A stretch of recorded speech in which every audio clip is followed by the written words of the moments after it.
Bago pong lahat, para sa iba pang balita, huwag po muna ninyong kalimutan mag-subscribe sa JB News, i-like at i-share at i-on na rin ninyo ang notification bell para updated po kayo. Good afternoon. Given that President Rodrigo Duterte decided to withdraw his acceptance of nomination, I am here to take on the challenge as the PDP's vice presidential candidate na pagdesisyonan kong tumakbo bilang vice presidente sa darating na halalan upang may pagpatuloy ang mga magagandang programa at tunay na pagbabagong naumpisahan ni Pangulong Duterte at sisikapin nating dagdagan pa ang mga ito. Una sa lahat, walang tigil dapat ang kampanya natin kontra illegal na droga, korupsyon at kriminalidad. Ang taong bayan na po ang humusga kung mas ligtas ba sila ngayon ang mga anak nila at walang pangamba dahil sa mga kriminal at adik. Hindi dapat masayang ang mga nasimulang ito, kung kaya't sa susunod na 6 na taon ay sisikapin nating maproteksyonan ang buhay at kinabukasan ng ating mga anak. Ang ganda na sana ng takbo ng ating ekonomiya at ng administrasyong Duterte kung hindi lang tayo tinamaan ng krisis. Sisikapin nating maibalik sa normal ang ating pamumuhay at muling maihahon mula sa hirap ang ating mga kababayan dahil dumami ang nawalan ng trabaho at nagugutom. Upang makamtan ang layuning ito, palalaguin natin ang mga oportunidad pangkabuhayan sa bawat sulok ng bansa. Susolusyonan natin ang hirap at gutom dahil importante na maalagaan ang tiyan ng bawat Pilipino. Sisiguraduhin nating magiging mabilis at maayos at abot kaya ang mga serbisyong pangkalusugan tulad ng naibibigay ng tulong ng mga malasakit centers sa mga nangangailangan. Titiyakin rin po nating matatapos ang mga nasimulang build projects upang maisakatuparan ang mga nasimulang proyekto upang mas maging maginhawa at komportabling buhay para sa lahat. I intend to pursue and expand these efforts further towards overcoming this pandemic by achieving economic recovery, providing job opportunities, and addressing hunger and poverty. At sa lahat ng ito, sisiguraduhin nating walang maiiwan sa ating muling pagbangon bilang isang mas matatag na bansa.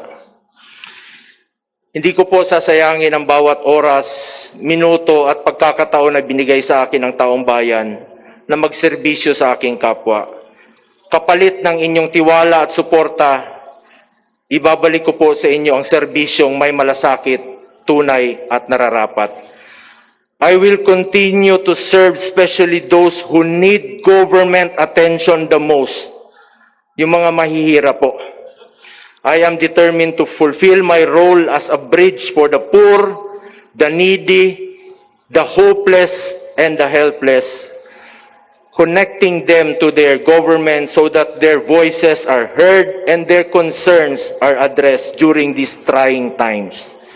Bawat buhay po ay pinapahalagahan natin, lalo na yung mga walang ibang matakbuhan. Sila po ang prioridad natin dito. Kapakanan nila ang pinaglalaban ko rito.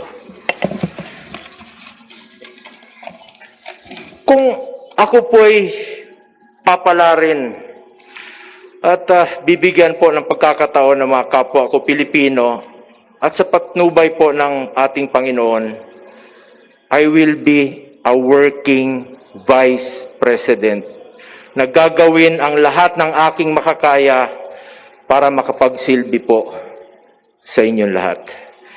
Hindi ako magiging spare tire o reserba lamang. Asahan ninyo na ako ay totoong magtatrabaho, hindi lang sa salita, kundi sa gawa. I don't want to be remembered as just another senator or vice president. I want to be remembered as a public servant na nalalapitan ng sinumang ordinaryong mamamayan at buong pusong nagsisilbi para sa ikabubuti ng ating bansa. Magandang hapon, dumating sa Harbor Garden Tent sa Hotel Sofitel sa Pasay City si Pangulong Rodrigo Duterte kasama ang kanyang dating aide na Senador Bongo. Expected, no? Inaasahan natin na magpa-file na formally si Pangulong Duterte ng kanyang COC for the position of Vice President for next year's election.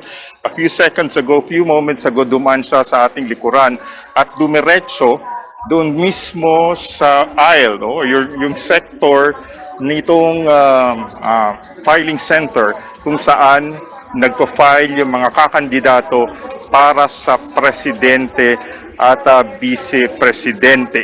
At as we all know, the President accepted the nomination last month to run as Vice President under the party ng PDP Laban. May hindi natin, to be frank about it, hindi natin in-expect itong mga developments na ito throughout the day as we have been reporting and as we have been monitoring, no? Medyo naging mabagal yung pagdating ng mga candidates dito ngayong araw, and then bandang hapon, bumulaga na lang sa atin yung balitang patungo nga rito ang Pangulo para ihain ang kanyang kandidatura. Siyempre, ang nakasama natin, kasama niya, nakita natin kanina, si Executive Secretary Salvador Mijaldea. Nakita rin natin at ang Party President ng PDP Laban, si Alfonso Cusi. At of course, gaya na nabanggit mo, kasama rin niya ang kanyang longtime aide at ang senador ngayon na si Christopher Bongo. Ang wala lang tayong impormasyon as of this time, as we are speaking, kung si Senator Bongo rin ba ay magsasubmit or magpo-file ng kanyang COC as president. As we all know, he has also been nominated by PDP Laban to be the running mate of the president, or rather, to be the presidential candidate of PDP Laban. Sa ngayon, ang nakikita pa lang natin ay we're trying to get a better, view of the pictures coming to us now, no? Parang may documents na may letrato ni Senator Bongo na pinoprocess ang mga tauhan ng COMELEC. But then again, as we speak, we would just like to point out, wala pa tayong official confirmation if indeed he is accepting, he is filing a COC for the possession of yun nga ang President. malaking, Kasama niya si President Duterte na naka-blue polo. Naka-blue polo at si Senator Bongo naman ay naka-white barong. Yun nga ang malaking katanungan, kung itong si Senator Bongo ay mag-file today ng kanyang COC sa pagka-presidente. Siya nga ang napupuso ang running mate ni President Duterte as of our last, sa huli nating pagkakalam, di ba, ay kinukumbinsi pa siya ng PDP Laban na tumakbo bilang presidente. And even when he was nominated by the party, by the administration party, to be their standard bearer, ay tinanggihan naman niya ito, Pero kanina nga, you mentioned the documents being stamped, what we saw earlier on our screens. Parang ang may picture nga ni Senator Go doon sa mga dokumentong naipresenta niya doon sa COMELEC official. And right now, to our viewers, you are seeing live pictures po from Hotel Sofitel doon po sa Harbor Garden Tent sa hotel. May lumadating sa ating impormasyon base doon sa live feed ng COMELEC. Nag-file si Senator Bongo ng candidacy for Vice President under PDP Laban, which is coming as a surprise because a lot of us are really expecting na si Pangulong Rodrigo Duterte yung magpa-file ng candidacy for VP kasi siya yung ninominate ng PDP Laban at ang PDP Laban nga ninominate naman si Senator Bongo as their presidential candidate. So as it turns out ngayon, lumalabas na si Senator Bongo ay nag-file ng candidacy for Vice President, and we're still trying to get direct confirmation from the camp of Senator Bongo. But as of now, wala pa tayong official response from them. But the information's coming from COMELEC that si Senator Bongo nga yung tatakbo for Vice President. So right now, alamin din natin kung, or mamaya malalaman siguro natin kung ano yung mangyayari sa Pangulo or kung ano yung magiging susunod nilang mga hakbang. Because